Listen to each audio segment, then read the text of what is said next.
Radio ನನಗೆ ಹಾಸ್ಯ ಪ್ರಜ್ಞೆ ಕಲಿಸ್ತು. ಎಲ್ಲೋ ಒಂದ್ ಕಡೆ ಸೋಷಿಯಲ್ ಮೀಡಿಯಾ ಆ ತರಲೆ ಪ್ರಶ್ನೆಗಳನ್ನ ಫೈರ್ ಅಲ್ಲಿ ಏನೋ ಕೇಳ್ಬಿಡ್ತೀನಿ ಅಂತ ಮಾಡಿದಾಗ ಒಂದ್ ಕಡೆಗೆ ಎಡುವುದಾಗ, ಅಂದ್ರೆ ನೀವ್ ಹೇಳಿದ್ರಲ್ಲ ಸರ್, ಆ ಕತ್ರಿ ಅನುಭವಕ್ಕೆ ಡೈರೆಕ್ಟ್ ಏಟನ್ನ ತಿಂದಿರೋಳು ನಾನು. ಅಂದ್ರೆ ಏನೋ ಕೇಳಿರೋ ಪ್ರಶ್ನೆನ ಹೆಂಗೋ ತಿರುಚಿ ಕೊನೆಗೆ ಯಾರೋ ತಿಂದು ಇನ್ಯಾರ್ದೋ ಬಾಯಿಗೆ ಮೊಸರನ್ನ ಬಳದು, ಅವೆಲ್ಲವೂ ಏನಂದ್ರೆ ಒಂದೊಂದು ನಮಗ್ ಬೀಳೋ ಉಳಿ ಪೆಟ್ಟುಗಳು ನಮ್ಮಲ್ಲಿರೋ ಏನೇನೋ ಆಚೆಗೆ ತರ್ತಾ ಇರತ್ತೆ. ಪಾಡ್ಕಾಸ್ಟ್ ಅಂತ ಬಂದಾಗ ನನಗೆ ಇವತ್ತು ಅನ್ಸತ್ತೆ, ಪಾಡ್ಕಾಸ್ಟ್ ಮನರಂಜನೆಗಿಂತ ಹೆಚ್ಚಾಗಿ ಮಾಹಿತಿ.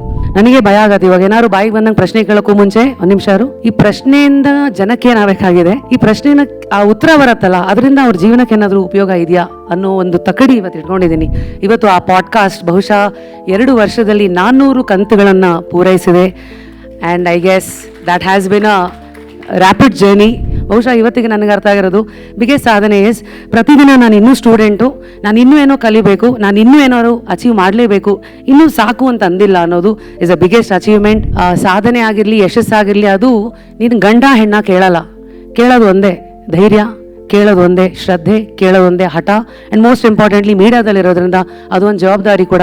ಮೊದಲನೇದಾಗಿ ಐ ಗೆಸ್ ಇವತ್ತು ವಿಶ್ವ ಸಂವಾದ ಕೇಂದ್ರ ವತಿಯಿಂದ ನಡೀತಾ ಇರುವಂಥ VSK ಮೀಡಿಯಾ ಅವಾರ್ಡ್ಸ್ ಮಾಧ್ಯಮ ಪ್ರಶಸ್ತಿಯನ್ನು ಕೊಟ್ಟು, ಈ ವೇದಿಕೆ ಹೇಗಿತ್ತು ಅಂದರೆ ಎಲ್ಲೋ ಒಂದು ಕಡೆ ಸಮಾಜದ ಕನ್ನಡಿ ಆಗಿತ್ತು, ಒಂದು ಕಡೆ ಪ್ರಿಂಟಿಂದ ಹಿಡಿದು ಪಾಡ್ಕಾಸ್ಟ್ವರೆಗೂ ಇವತ್ತು ಗುರುತಿಸಿದ್ದಾರೆ ಅಂತಂದರೆ ಅದು ಮಾಧ್ಯಮಕ್ಕಿರೋ ಶಕ್ತಿ. ಆ ಶಕ್ತಿಯನ್ನು ಅರ್ಥ ಮಾಡಿಕೊಂಡು ಒಂದು ಹಠ ತೊಟ್ಟು ಒಂದು ಶ್ರದ್ಧೆಯಿಂದ ನಿಷ್ಠೆಯಿಂದ ಸತತವಾಗಿ ಹೆಜ್ಜೆ ಹಾಕ್ತಾ ಇದ್ರೆ ಪ್ರಶಸ್ತಿಗಳು ಪುರಸ್ಕಾರಗಳು ನಿಮಗೆ ಗೊತ್ತಿಲ್ಲದೆ ಇರೋಂಗೆ ಹುಡ್ಕೊಂಡು ಬರುತ್ತೆ ಅನ್ನೋದಕ್ಕೆ ಇವತ್ತು ನೀವು ನನಗೆ ಮಾಡಿದಂಥ ಒಂದು ಕರೆ ಅದಕ್ಕೆ ಒಂದು ಸಾಕ್ಷಿ. ಮಾಧ್ಯಮದಲ್ಲಿ ಲಾಂಗು, ಮೀಡಿಯಮು, XL, XXL ಎಲ್ಲ ಥರದ ಸೈಜ್ಗಳಲ್ಲೂ ಸಾಧನೆಯನ್ನು ಮಾಡಿ ನನಗಿಂತ ಮುಂಚೆ ಭಾಳ ಪ್ರಪಂಚನ ನೋಡಿರುವಂಥ ದೊಡ್ಡವರಿದ್ದೀರಿ. ಅಫ್ಕೋರ್ಸ್ ನಮ್ಮ ಚೆನ್ನೇಗೌಡರು ಕಂಗ್ರ್ಯಾಚುಲೇಷನ್ಸ್, ಕಾರಂತ್ ಪರಾಜೆ ಅವ್ರಿಗೂ congratulations, Nagarjuna sir, Ranganath sir and of course ನಮ್ಮ ಸೂರ್ಯಪ್ರಕಾಶ್ ಸರ್.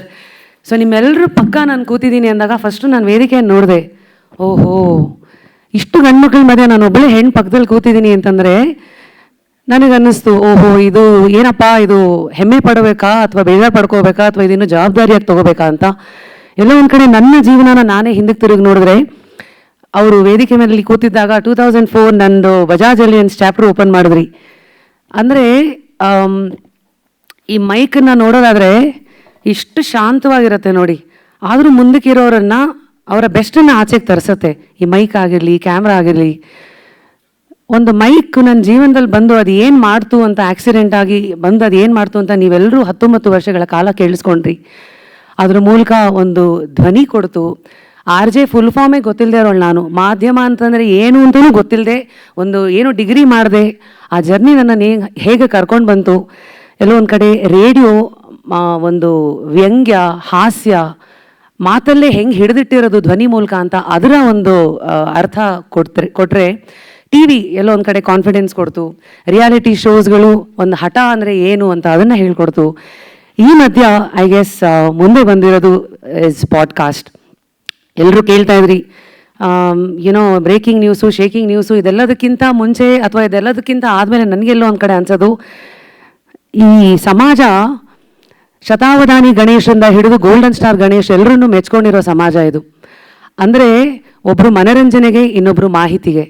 ಆದರೆ ಇವತ್ತು ಮಾಹಿತಿಯನ್ನು ರೆಪ್ರೆಸೆಂಟ್ ಮಾಡೋಕ್ಕೆ ಗಣೇಶರು ಅಂದರೆ ಶತಾವಧಾನಿಗಳನ್ನು ಬಿಟ್ಟರೆ ಇನ್ನೊಬ್ಬರನ್ನ ಇಡೀ ಪ್ರಪಂಚ ನೋಡಿಲ್ಲ ಅಂತಂದರೆ ಅದು ಅವರಲ್ಲಿದ್ದ ಹಠ, ಅವರಲ್ಲಿದ್ದಂಥ ಕುತೂಹಲ. ಪ್ರತಿದಿನವೂ ಆ ಕುತೂಹಲದ ಜೊತೆಗೆ ಅವರು ಆಟಾಡಿರೋ ರೀತಿ. ಒಂದು ಹೇಳ್ತಾರಲ್ಲ, ಮಾತು ಗುದ್ದಾಡಿದ್ರೆ ಗಂಧ ಜೊತೆ ಗುದ್ದಾಡಬೇಕು ಅಂತ. ಸೊ ಇಂತಹ ಸಮಯದಲ್ಲಿ ನಾವು ಇದ್ದೀವಿ. ಅವರನ್ನು ನೋಡಿ ಕಲಿತು ಪ್ರೇರೇಪಿತರಾಗಿ, ಪ್ರಚೋದಿತರಾಗಿ ಒಂದು ಒಳ್ಳೆ ಗುರಿಯನ್ನು ಇಟ್ಕೊಂಡು ಆ ಜರ್ನಿನಲ್ಲಿ ನಾನು ಮುಂದೆ ಹೀಗೆ ಹೋಗ್ತಾ ಇದ್ದೀನಿ. ರೇಡಿಯೋ ನನಗೆ ಹಾಸ್ಯ ಪ್ರಜ್ಞೆ ಕಲಿಸ್ತು. ಎಲ್ಲೋ ಒಂದು ಕಡೆ ಸೋಷಿಯಲ್ ಮೀಡಿಯಾ ಆ ತರಲೆ ಪ್ರಶ್ನೆಗಳನ್ನು ಫೈರಲ್ಲಿ ಏನೋ ಕೇಳ್ಬಿಡ್ತೀನಿ ಅಂತ ಮಾಡಿದಾಗ ಒಂದು ಕಡೆಗೆ ಎಡುವುದಾಗ, ಅಂದರೆ ನೀವು ಹೇಳಿದ್ರಲ್ಲ ಸರ್, ಆ ಕತ್ರಿ ಅನುಭವಕ್ಕೆ ಡೈರೆಕ್ಟ್ ಏಟನ್ನು ತಿಂದಿರೋಳು ನಾನು. ಅಂದರೆ ಏನೋ ಕೇಳಿರೋ ಪ್ರಶ್ನೆನ ಹೆಂಗೋ ತಿರುಚಿ ಕೊನೆಗೆ ಯಾರೋ ತಿಂದು ಇನ್ಯಾರ್ದೋ ಬಾಯಿಗೆ ಮೊಸರನ್ನ ಬಳದು, ಅವೆಲ್ಲವೂ ಏನಂದರೆ ಒಂದೊಂದು ನಮಗೆ ಬೀಳೋ ಉಳಿ ಪೆಟ್ಟುಗಳು ನಮ್ಮಲ್ಲಿರೋ ಏನೇನೋ ಆಚೆಗೆ ತರ್ತಾ ಇರುತ್ತೆ. ಸೊ ಇದನ್ನೆಲ್ಲ ನೋಡಿಕೊಂಡು ಪಾಡ್ಕಾಸ್ಟ್ ಅಂತ ಬಂದಾಗ ನನಗೆ ಇವತ್ತು ಅನ್ಸತ್ತೆ, ಪಾಡ್ಕಾಸ್ಟ್ ಮನರಂಜನೆಗಿಂತ ಹೆಚ್ಚಾಗಿ ಮಾಹಿತಿ.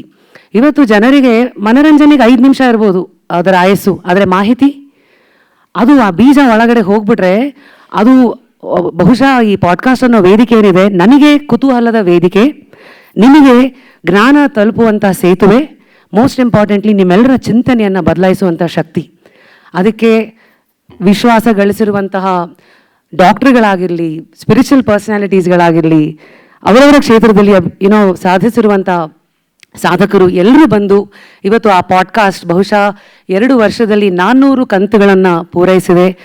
And I guess that has been a rapid journey. And ಇವತ್ತು ಇನ್ನೊಂದು ವಿಶೇಷ ಅಂದರೆ, ಇನ್ನೊಂದು ತಮಾಷೆ ಅಂದರೆ, ನಾನು ತಗೊಳ್ಳೋ ಯಾವುದೇ ಪ್ರಶಸ್ತಿಗೂ ನನ್ನ ಫ್ಯಾಮಿಲಿ ಅದನ್ನು ನೋಡೋಕೆ ಕೂತಿರಲ್ಲ. ಅದನ್ನು ನೋಡೋಕೆ ಕೂತಿರೋದು ನನ್ನ ಟೀಮ್ ಮೆಂಬರ್ ಪುನೀತ್, ಇದನ್ನು ನೋಡೋಕೆ ಕೂತಿರೋದು ನಮ್ಮ ಕ್ಯಾಮ್ರಾಮನ್ ಕಿರಣ್. ಅಂದರೆ ಯಾರೇ ಒಬ್ಬರು ಪ್ರಶಸ್ತಿ ತೊಗೊಂಡ್ರು ಅವ್ರ ಹಿಂದೆ ಹಗಲು ರಾತ್ರಿ ನಮ್ಮ ಜೊತೆಗೆ ನಮ್ಮ ಕನಸಿಗೆ ದುಡಿತಾ ಇರುವಂಥ ಒಂದು ಟೀಮ್ ಇರುತ್ತೆ. ಆ ಒಂದು ಶೋಗೆ ಬಂದಿರುವಂಥ ಗೆಸ್ಟ್ಗಳಿರ್ತಾರೆ. ಆ್ಯಂಡ್ ಮೋಸ್ಟ್ ಇಂಪಾರ್ಟೆಂಟ್ಲಿ ಯಾರು ಇವತ್ತು ನನ್ನನ್ನು ಕೇಳಿದ್ರೆ ನನ್ನನ್ನು ಕೇಳ್ತಾರೆ, ಏನು ರೀ ಪಾಡ್ಕಾಸ್ಟಲ್ಲಿ ಅಷ್ಟೆಲ್ಲ ಪ್ರಶ್ನೆಗಳನ್ನು ಕೇಳ್ತಿರಲ್ಲ, ನಿಮ್ಮ ಸಾಧನೆ ಏನು ಅಂತ.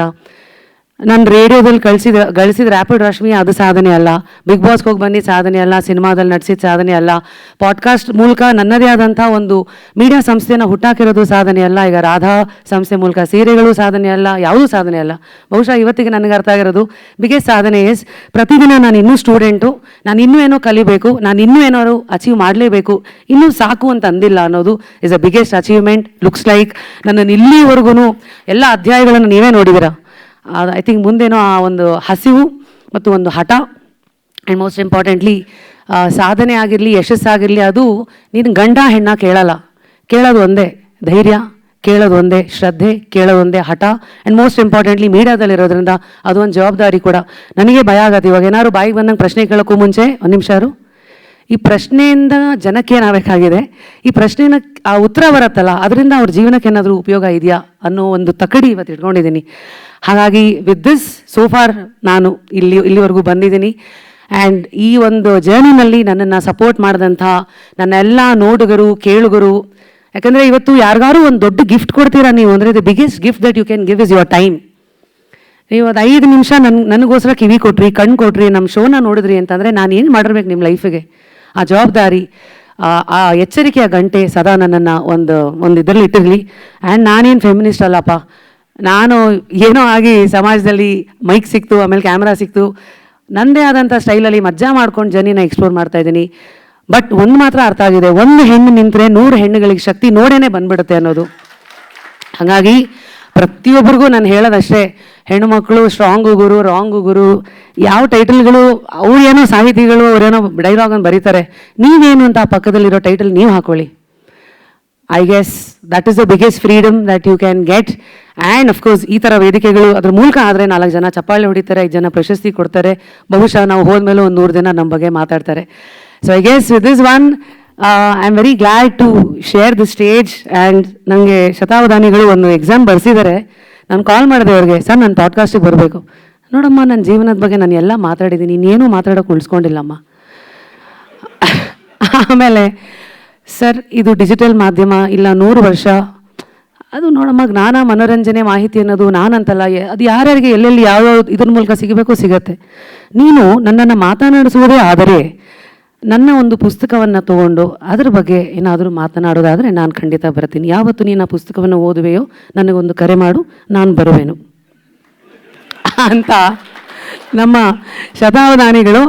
ನೋಡಿದ್ರಾ, ನಾನು ಇನ್ನೂ ಸ್ಟೂಡೆಂಟಾಗಿ ಇಟ್ಟಿದ್ದಾರೆ. ಹೋಗಮ್ಮ ಓದು, ಬರೀ ಸಮಾಜನ ಓದ್ಬಿಟ್ಟು 4 ಜನರು ಕೌಂಟ್ರು ಪಂಚು ಕೊಟ್ಬಿಟ್ಟು ಒಳ್ಳೆ ಪ್ರಶ್ನೆಗಳನ್ನು ಕೇಳಿದ್ರೆ ಸಾಲದು. ನೀನು ಸ್ವಲ್ಪ ಸಂಸ್ಕೃತಿ ಮತ್ತು ಏನಂತೀರ ನಿಮ್ಮ ಒಂದು ಜ್ಞಾನಾರ್ಜನೆಯನ್ನು ನೀವೇ ಏನು ಅರ್ಥ ಮಾಡಿಕೊಂಡು ಅದನ್ನು ಪುಸ್ತಕದಲ್ಲಿ ಆಚೆಗೆ ಹಾಕಿದ್ದೀರಿ, ಅದನ್ನು ಮತ್ತು ನೀನು ಕೂಲಂಕುಷವಾಗಿ ಗಮನಿಸು, ಅದರಲ್ಲಿ ನಿನ್ನ ತರ್ಕ ಮತ್ತು ಮಾಡು ಅಂತ ನನಗೇನು ಸವಾಲು ಒಡ್ಡಿದ್ದೀರಿ. ಖಂಡಿತ ಅದನ್ನು ಜವಾಬ್ದಾರಿನ ನಿಭಾಯಿಸ್ತೀನಿ. ಆ್ಯಂಡ್ ಮತ್ತೊಮ್ಮೆ ನನಗೆ ಈ ಅವಕಾಶ ಕೊಟ್ಟಂಥ ತಮ್ಮೆಲ್ಲರಿಗೂ, ಆ್ಯಂಡ್ ಮೋಸ್ಟ್ ಇಂಪಾರ್ಟೆಂಟ್ಲಿ ವಿಶ್ವ ಸಂವಾದ ಕೇಂದ್ರ, ನಿಮ್ಮ ಕಣ್ಣು, ನಿಮ್ಮ ಗುರಿ ಭಾಳ ಚೆನ್ನಾಗಿದೆ, ಜವಾಬ್ದಾರಿಯುತವಾಗಿ ಆಯ್ಕೆ ಮಾಡಿದ್ದೀರಿ ಆ್ಯಂಡ್ ಇಲ್ಲಿ ನಿಲ್ಲಿಸಿದ್ದೀರಿ. ಮತ್ತೊಮ್ಮೆ ತಮಗೆ ಧನ್ಯವಾದಗಳು. And more power to you. And ಮತ್ತೊಮ್ಮೆ ಎಲ್ಲ ಸಾಧಕರಿಗೂ ಕಂಗ್ರ್ಯಾಚುಲೇಷನ್ಸ್ ಆ್ಯಂಡ್ ಮೋರ್ ಹಸಿವು ಟು ಯು ಆಲ್. ಸಭೆಗೆ ವಂದನೆ and thank you so much. Thank you.